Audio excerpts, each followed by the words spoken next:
Hello, everybody. It's time for lesson. What are we on? Lesson 24, I think. What are we on? Lesson 24. Simple gifts. We're moving into the key of F. And so today we'll be starting that process, getting to know the keys, the chords inside of the key of F. And so let me get this posted over on our website. Website is jollyrogerukulele.com. Over there you get the schedule for this class and the tough class. And then we will also do all the sheet music there and all that good stuff. So go pick that up and we'll get started here momentarily. Let me make sure that the link is working properly. View page, scroll down to Thursday, April 29th. Click on that. It should open up the simple gifts, and it does. So while we're waiting for everybody to come get sat down, let me run over to Twitter and post this over there. Click. Foundations, lesson 24, https://jollyrogerukulele.com. And then we click on this, and we click over here. And grab Foundations 24. Getting close to wrapping it up, guys. Very exciting. And posted. Okay, now we're super famous, and because we're on Twitter, and off we go. All right. I'm just getting massive numbers of attacks on my websites these days. I have all this security on there now. I don't think they're getting in, but who knows? To get in to swipe our ukulele experience. Jan and Charlie are in from Lakewood, Colorado, which is just west of me, and it is a beautiful day here. You're ready to knock out simple gifts. Linda is in from Colorado Springs. Spring is back, having a beautiful day here in the Highlands. Good to see you guys. Michelle out in Oregon, cloudy in Rockaway Beach today, but the sound is good. So while her weather is iffy, I'm great. I have decided I've been thinking about upgrading my camera and reading about all the newer, much more fancy, and I think, no, I don't think I'm going to get a better one. We're thinking about going on a vacation, and so I'm starting to think about what kind of technology I need to make that a meaningful experience for me, and charging up cameras and seeing. I remember this when we took it to Scotland a few years back. I remember occasionally you pushed a button and nothing happened, and so I'm going to use it for a couple of weeks here and see if it's still being fussy. All right, what time is it? 12:09. Let's get going. Hey, today we're going to cover simple gifts, and we've been in the key of G all week, and remember, key of G, you should know your G chord. You should go G, A, B. You know your C chord, you know that from when we did the key of C, and you should know your D chord, which was holding that down, right? And we also had D7s, a couple of different D7 shapes that we dealt with. And so now we're moving into the key of F, and F is one key that we write a lot of music on ukulele because it fits pretty nicely onto the ukulele in terms of being able to give you a nice accessible places where the melody notes are, in addition to still being able to get some chord underneath it. With ukulele, arranging for ukulele is an interesting experience in that you don't have that many notes on here, and so you want to you want to take advantage of everything that you got here, and in order to do that well, choosing your keys wisely is important. So you'll find that a lot of music that I do is in the key of F, just simply because of the way the chords lay on in their relationship to the melody notes. Now remember from yesterday also that I changed my strings, and so they're starting to come around. But if you hear any bad tones, it's the ukulele's fault and not my fault. Which all of you should get comfortable with saying that phrase. Yeah, I just changed my strings, even if you haven't changed them for 2 years. Yeah, just changed my strings. If you hear anything that doesn't sound right, it's probably because of that. How often do you get your strings changed? Whether you play or not, at least once a year. These modern strings decay pretty quickly, and so you need to change your strings once a year. If you're playing every day, like you do here, you will probably shorten that time to about 6 months. So you probably have to be changing every 6 months. I find my strings, because I'm playing a couple hours every day, plus another often an hour in the evening, plus another hour of arranging music. So I'm putting in a lot of quality time with my strings. About 3 months. About 3 months is when those strings start to just get real dicey, and they're no longer tunable, and they just sort of are, bleh. So the more you play, the more you're going to change your strings, if you want to have the best sound. Two things to know about your strings that you have on here. If your strings are white or black, those are not the best strings. If they're clear, you may have nylon. It's unusual to find nylon strings on ukuleles anymore. Mostly what you're looking for is fluorocarbon, and that's I've used all of this name brand popular, these are the best strings type situations. I've tried all of those, and I am down to, if as long as it's fluorocarbon, you probably have the best thing on your ukulele. There's not a massive difference between all of the different flavors of fluorocarbon as far as I can tell, and I've tried a lot. So just get some fluorocarbon on here, and you will want to change it. 3 months if you're playing as much as I do, 6 months if you're playing every day, and once a year if you don't, if you're only playing once a week or whatever. Rob made it in 73 and cloudy with rain on the way. Texas down. It's so interesting, Rob. Growing up here in Colorado and then spending some time in New Mexico, the furthest east in Texas I've been is Dallas, and so I've only been through sort of the dry area. And how often you come in and say, "Hey, it's going to rain?" I'm like, "It doesn't rain in Texas." So you live in the other Texas. I forgot it, or I didn't forget, but it's interesting how I expect you to come in and be like, "Well, we haven't seen rain in 17 years," and so it's good to see you, Rob. Vic is in from Eugene. It's sunny up in Eugene while it's cloudy up in Rockaway Beach. So interesting. 69 degrees, 70. So we're all having a good day, right? So that's the discussion about strings. And if you don't have to tune your ukulele, every time you pick it up, it's in tune. Your strings are probably dead. So that's one way to kind of tell. Now, let's go grab simple gifts today. We are getting close, guys, to start talking about your future in ukulele, what's going well, what's not going so well. And over the next couple weeks, we wrap up this foundation series. Then I think we're going to take a couple weeks off of foundations, and we'll probably start again on June 1st. And so those of you guys that are like, it's still a little bit of a challenge, you'd be thinking about setting in June 1st.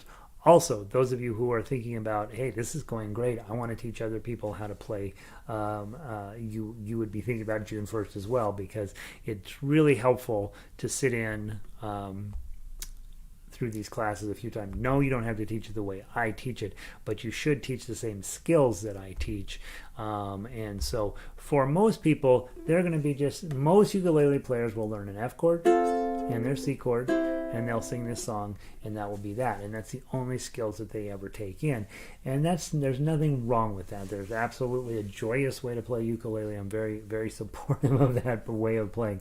However, there are a lot, as you have now figured out, there's a whole lot more available to you on this instrument, and definitely worth sharing with other people. And that's what you guys are getting geared up to do.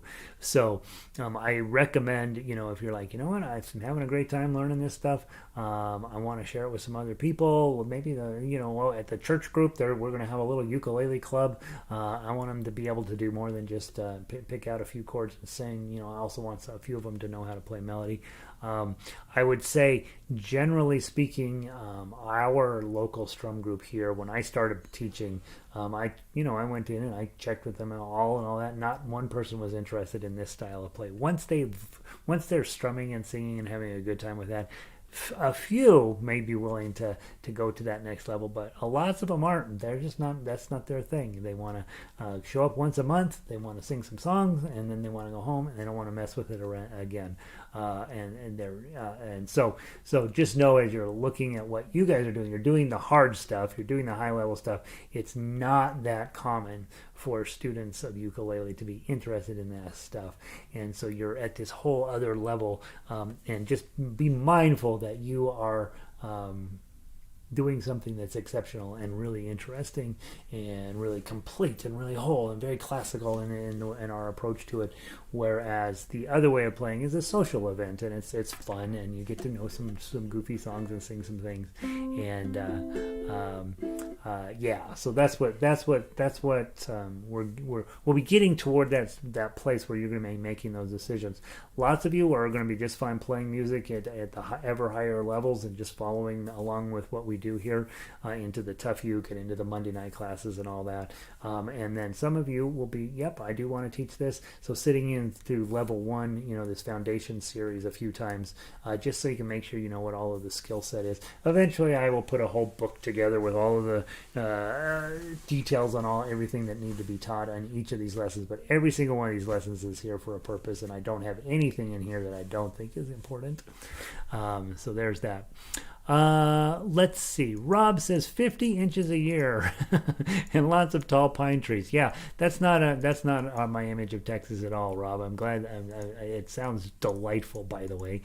We get about 12 inches a year. When we lived in New Mexico, I think our annual rainfall was about 8 inches. And a couple of years, we didn't get any rain at all. Let's see. Bedrock, welcome in. Peggy from New Hampshire, just found out about your website from my local ukulele group. I've listened to some of the early lessons and enjoyed them. Thought I would jump in today. Glad you're here. Delighted that you're here. Peggy, you are among friends. So, and Peggy, we're on lesson 22. So just know, if this is like, what is he talking about? You got a couple choices. One, either go back through the series, and then I think on the website it says where it begins, and of course on the Baritone and Ukulele tab, they're all in order with lessons attached to them, and you can go through that. Or on June 1st, we're going to start the whole series again, and it'll be fun to have you just join from the beginning. Or obviously, if you know what you're doing, you may just be fine sitting in here today. Today, guys, simple gifts. We're going to only be using 2 chords: F chord, dun, dun, dun, dun, and C chord. Okay, let's sing it through. Most people know this, have at least at some point heard this tune, and so let me sing through. You guys know I can't sing, so here we go.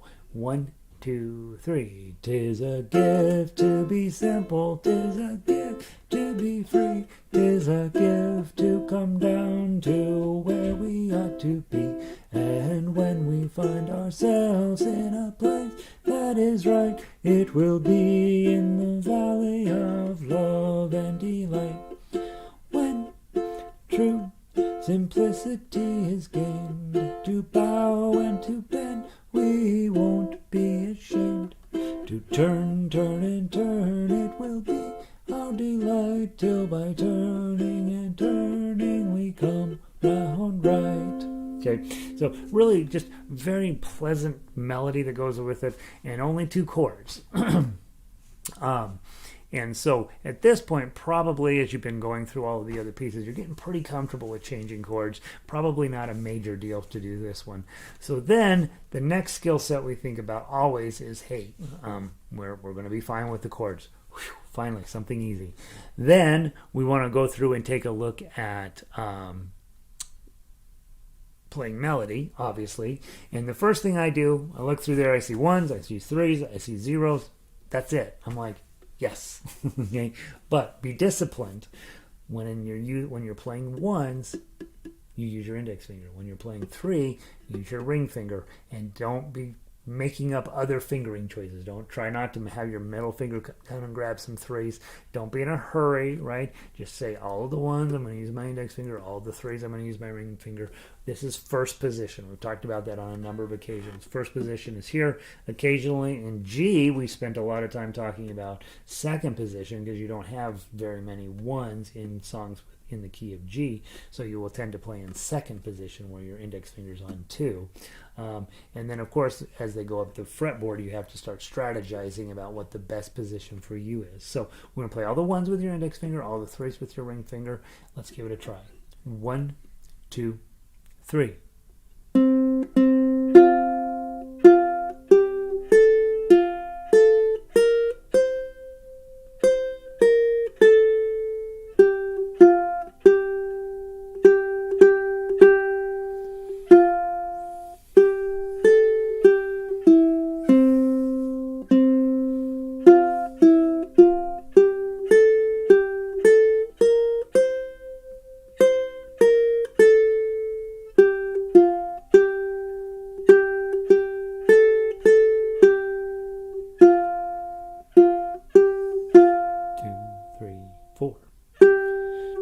3, 4. 2, 3.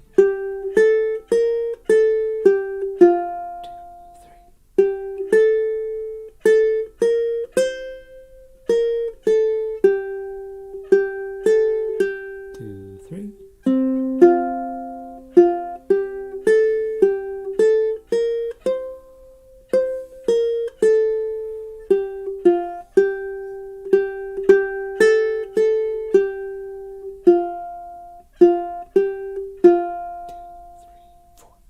Okay, so kind of fast. Let me go back through it and play it a couple more, or not a couple more, one more time.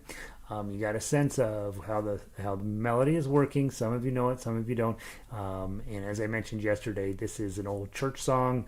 Really not a church song, really a Saturday night dance song. Among a religious sect. And so this would have been your let your hair down kind of music for them, written by a Shaker, which was a Christian sect that has since gone out of business. And what's fascinating, the words here are very Buddhist in nature, like we're going to bow and we're going to bend, we're not going to break kind of thing. And so it's a fascinating little piece of music. And I think that's what caused Aaron Copland to grab it and make it part of his New World Symphony. So those of you who are classical music fans may or may not know that piece of music, but he takes this theme and does variations on it, which is kind of cool. Peggy says she's doing some of my earlier lessons. Awesome. That's what you should do, right? Let's see, Rob. Let's see. Rob says it may come north in July and August. It's 80 plus degrees in the morning and 90 up to humidity, and then it warms up. Okay, yeah. If you need a break from 80 or 90s, let us with 80% humidity. Let us know. Let's see. Nancy says Nancy made it in from Florida. 89 degrees down there today. Sounds lovely. And let's see. Someone must have changed. Rob made a mistake. What the heck? His ukulele made a mistake. People, that happens all the time when you come in and you're playing a song and you hit a bad note. You know somebody has snuck in the middle of the night and changed your strings. From the top, 3 beat count in. 1, 2, 3.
Pretty little melody.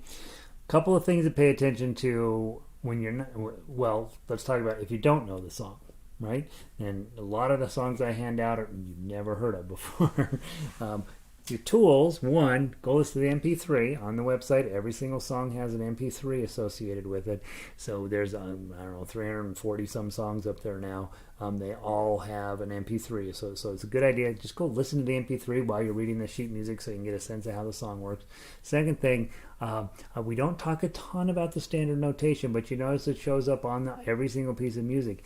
That tells you how long to hold the notes, right? So you're taking these eighth notes, mixing it up with lots of quarter notes. So the first two are eighth notes, right, because they have the bar attached to them. Then the second note's a quarter note. That's worth 1. There's no bar attached to the top of it. And so you got those all mixed up all the way going through, clear up until measure 8. When you got the end of measure 8, you have the one with the hole in the middle, and then measure 9 also has a hole in the middle, right? So those are worth 2 beats, and so you hear me when I get to those counting. Love and delight, 2, 3, 4. When 2, 3, 4. True, 2, 3. So I'm actually using my voice. If I was performing with a group, I wouldn't be singing it out loud, but I for sure would be saying that in my head, saying, "Hey, I want to."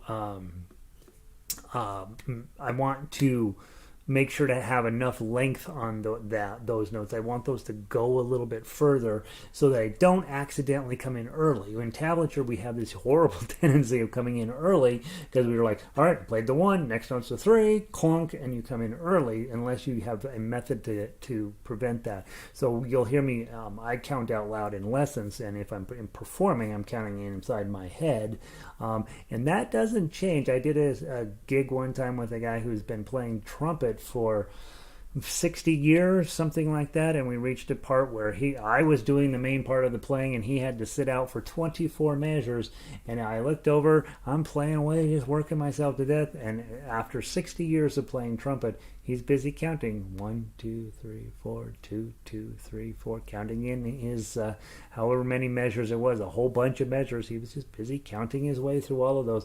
So it's not something that that's not useful. You're learning to count your long notes and learning to count your long rests and all that is something you want to do. And you can come up with your own system for counting that if you have to, but you definitely want to do it.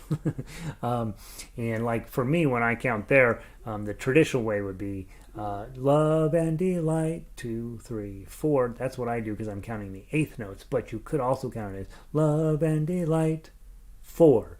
When 2, true, 3.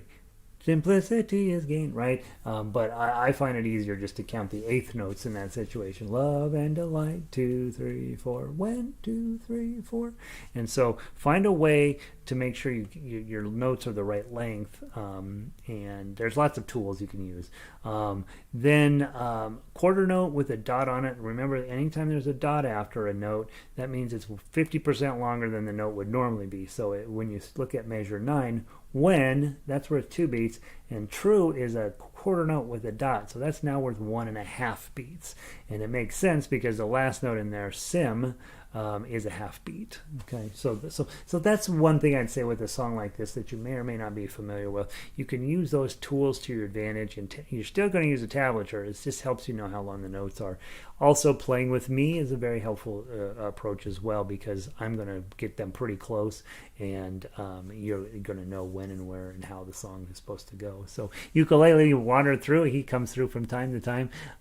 Jonathan, I got to remember your name, man. Yeah, nice. Good to see you, bud.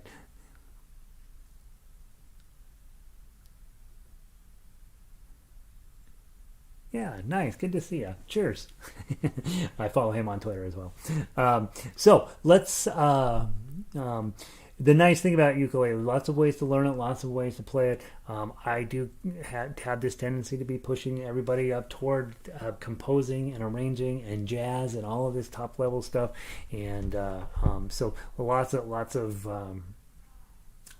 growth and lots of ways to get things done here. Now let's go into the tough uke. Okay, and again, guys, this goes all the way back to Spaghetti Monster, all the way back to Three Blind Mice. You're just going to hold the chord, thumb down, see how many notes you can get. So grab your F chord, okay, hit those 2 zeros, and then 2, 0, 1, that's an F chord, so strum down. Your rest stroke, your thumb is going to sit on that and rest there, and hit it again. And then you're going to hit the 3 with your ring finger. And theoretically, you haven't lifted up your F chord yet, right? You're still holding that down. And now you got 2, 0, 1, 0. That's a full F chord. And then 1, 0, 1. You're going to have to move your index finger to get that 1. Then put it right back because you're still on an F chord, and put your pinky on the 3. 3, 1. Pinky. And then now it's 0, 0, 3. So notice your chord says 0, 0, 3, which is here, but the chord looks like you're supposed to hold it here. Well, because the melody is in charge, and this is the melody note, now you don't have to hold the full C chord. You're just going to hold that 3 down, and you're going to play the 2 zeros above that. So strum that. Couple more threes. Change it out for a 1. And then 0, 0, 3. Hit that open string on the top. 0, 0, 3 again. 2 more zeros. And another 0. Now go grab your F chord. 0103. 303. Now you'll notice when there's so much melody going on, I've gone ahead and lifted up my chord. If you could do it with just not moving your chord. The nice part about that, then this string keeps ringing because you're holding it down. But don't feel like you have to. In the beginning, just getting the melody in that section is fine. And then measure 6, you still have your F chord on, and now you're just going to add your 3 on, your pinky on at 3. And then 3, 1. And then beautiful F chord here. Ring finger on this 3. And then a 1. Already holding it down. 0, 0, 3. 2 more 3s. And then all zeros. And then a 0 and a 3. Use your ring finger. And then 2, 0, 1. That's your F chord again. Again, rest stroke on that first string, just so your thumb is just sitting on it. Hit the 3 with your ring finger. And then 2, 0, 1, 3. I will stop. We've mentioned it before, but it's important to reiterate.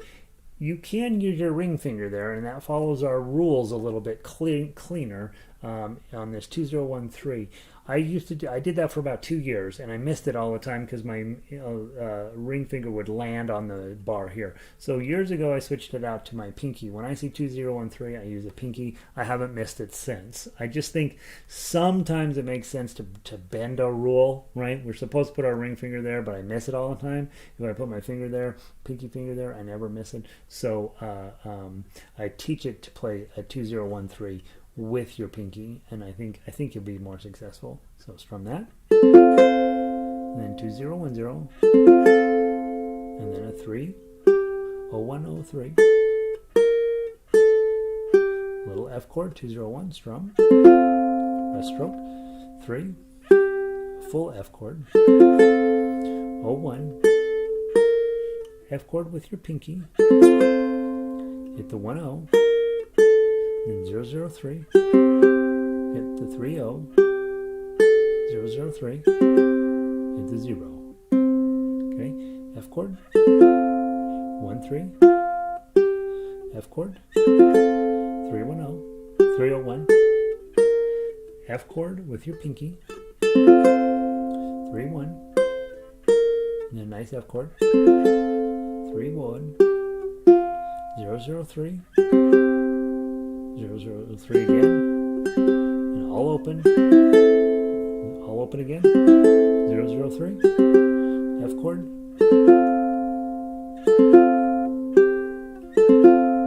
okay, all right, let's play it. Now, a couple of things. If you're on baritone, okay, your F chord is here, dun, dun, dun, dun, dun, dun. 1, 2, 3, 1, 2, 3, 4, all right, there's 4 beats in a measure, sorry, 1, 2, 3, 4, and then your C chord is here, okay, so that's what your C chord is going to look like, okay, you've already run into those in somewhere else, but so just so you know, so baritone players, you're going to strum a nice accompaniment for us. All y'all, I want you to do just exactly what we just did, okay, and I'm going to pluck it, so we'll end up with different textures. I'll do the plucking, you do the strums, and baritones will do the chords. And if you get stuck, if you get in a point where you're like, oh dear, I'm getting in a mess, just jump to the melody. 0, 1, 3, 1, 1, 3, 3, 0, 1, 3, 3, 3, 0, 1, 3, right? And that part you'll be fine with. All right, so all together, I'm going to pluck, you're going to strum. If you freak out, play the melody, and if you're on baritones, play the chords. 1, 2, 3.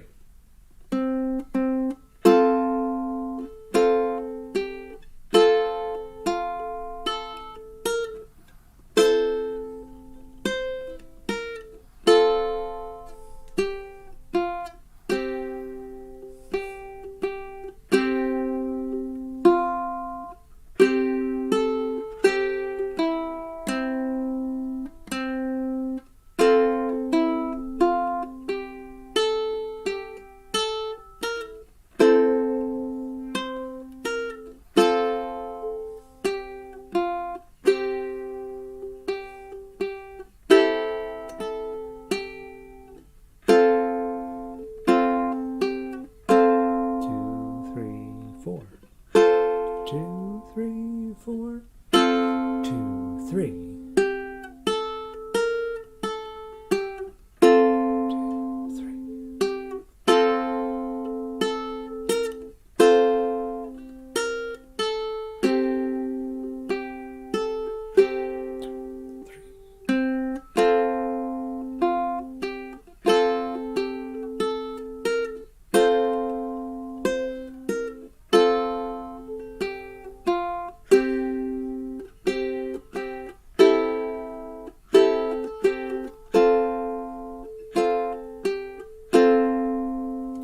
Beautiful. Let's do it one more time. I will now strum, okay? And you do it whatever way is making you happy. 1, 2, 3.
Fancy F chord on the end.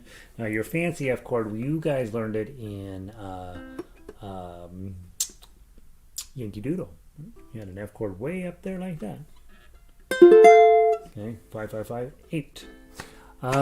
There we go. Sample gifts. Let's play the baritone version of it, and then you guys be set for this week, and we'll talk about tomorrow in just a second. But let's run through the baritone version. All right. And yesterday this baritone sounded horrendous because Rob changed the strings on it. Ron snuck in here. So let's hear how we're doing today.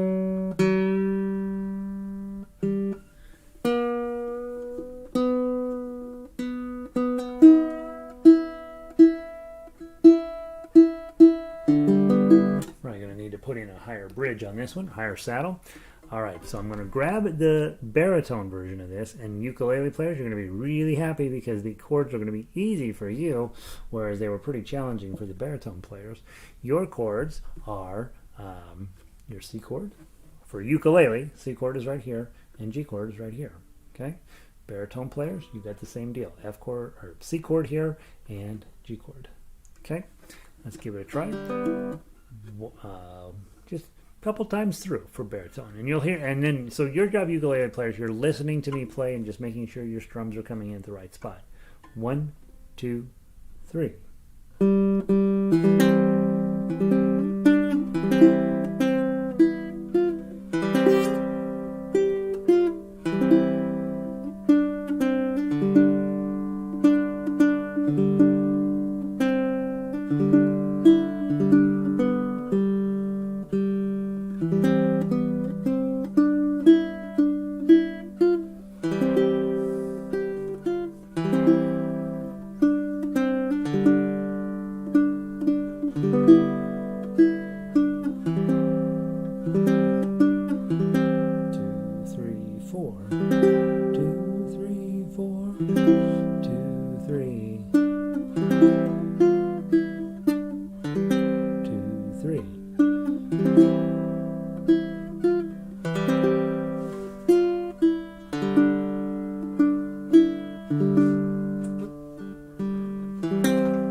Go do it one more time, just for the baritone player's benefit.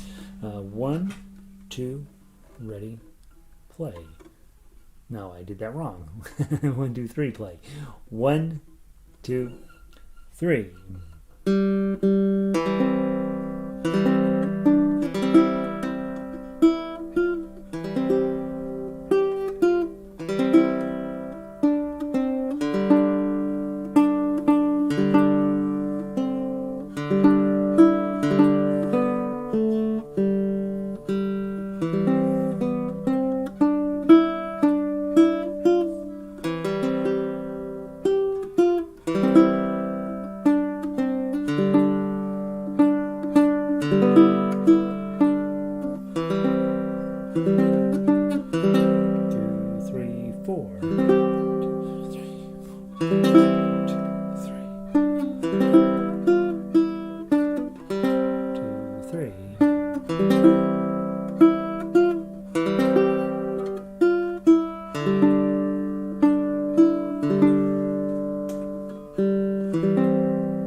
Lovely. That's a nice tune. Hopefully that makes your day. I love that tune. Love it. And I think, to be honest, if you're looking for a song that's like, you know what, I'm going to memorize this song. That one would be a pretty good one. That was been a ringtone on it. There used to be a ringtone on some people's phones. So, simple gifts. Now, let's talk very quickly. Tomorrow is concert day. So tomorrow, you want to come in. You want to have your make a better bar worksheet ready to roll. We're going to play Home on the Range. Remember what a beautiful arrangement of that was? So just play that both on ukulele and baritone. And then we will play that key of G arpeggio. That was the tough one of the week. You had a couple measures in there that were really brutal. And so you want to take a little bit of time to look at that tonight, hopefully. And then we'll play Simple Gifts. So we have a lovely concert tomorrow. All of those are really nice pieces of music, right down to Make a Better Bar worksheet. I mean, that's beautiful. And then, so for concert, obviously, make sure you have your paperwork in order. Make sure your ukulele is tuned up. Make sure you've got your concert black on. Rob wears the tuxedo every time we get together, so that's what I expect from the rest of you. And show up early, right? Make sure you're set down, you're in cool, you're in a good space. You want to play as best you can in whatever way you can on Fridays, and then we start the crazy madness all over again next week.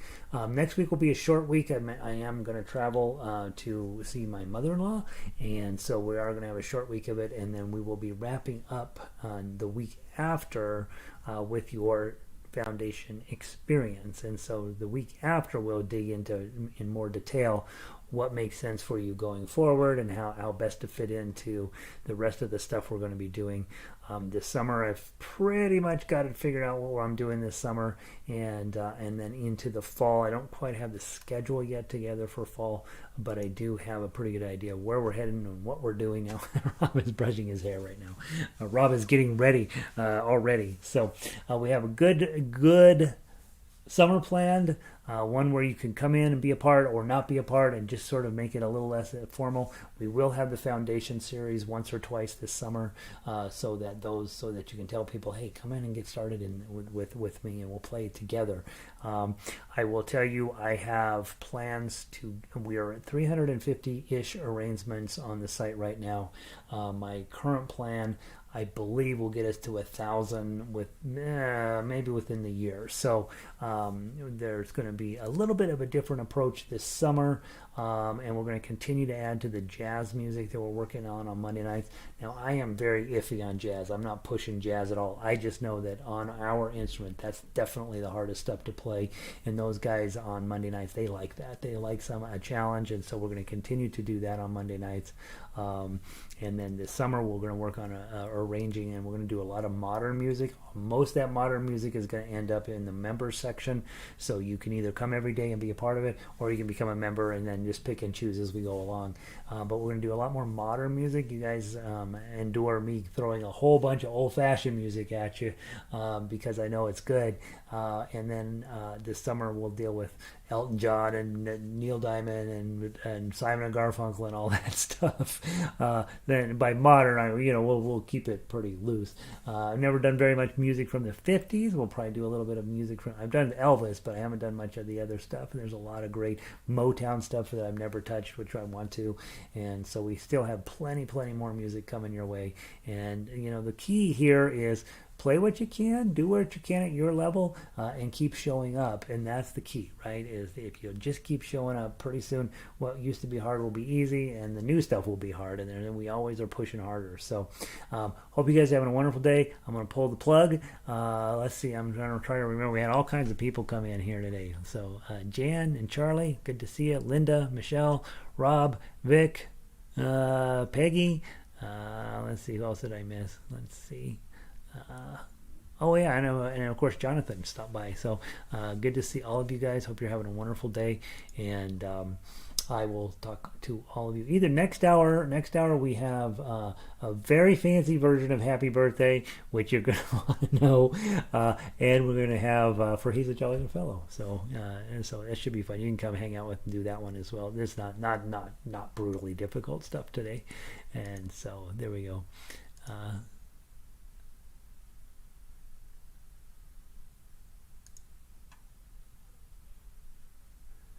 I'm reading through all of our chat over here today.